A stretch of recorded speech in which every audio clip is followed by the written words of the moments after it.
مظهر شاطئ سوسة الطويل مضلل، فهو لا يبدو كمشهد المجزرة، كما أن السياح ما زالوا يستمتعون بالمكان.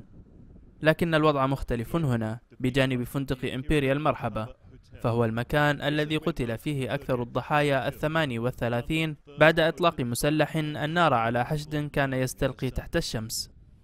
تم تغيير الرمال هذه أمام الفندق، لكن من المدهش أن المكان كان مغلقا تقريبا، وكان للقاتل مجال واضح للرؤية.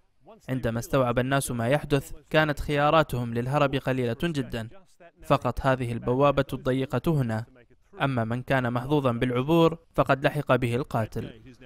تتم حراسة هذه البوابة الآن بعد إغلاقها بالسلاسل، لكن سمح لنا الدخول لأرض الفندق للقاء الزوجين البريطانيين ديفيد وجين ريبيتي، اللذين جاءا إلى تونس للاحتفال بعيد زواجهما 55، وقد قررا البقاء رغم أنهما عايشا الهجوم. كنا على بعد حوالي 30 مترا من القاتل، وذلك قريب بما فيه الكفاية. لقد كنت خائفا. ما هو أكثر شيء تتذكره عن القاتل؟ كل ما رأيته هو إطلاق النار. شاهدت 3 أشخاص على الأرض ولم أعلم إن كانوا ميتين.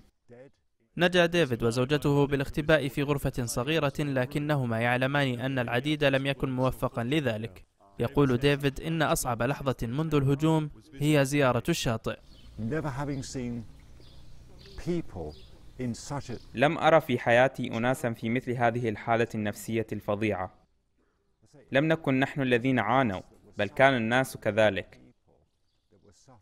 لقد أخذ الناس بعض الوقت حتى تغلبوا على خوفهم وحزنهم.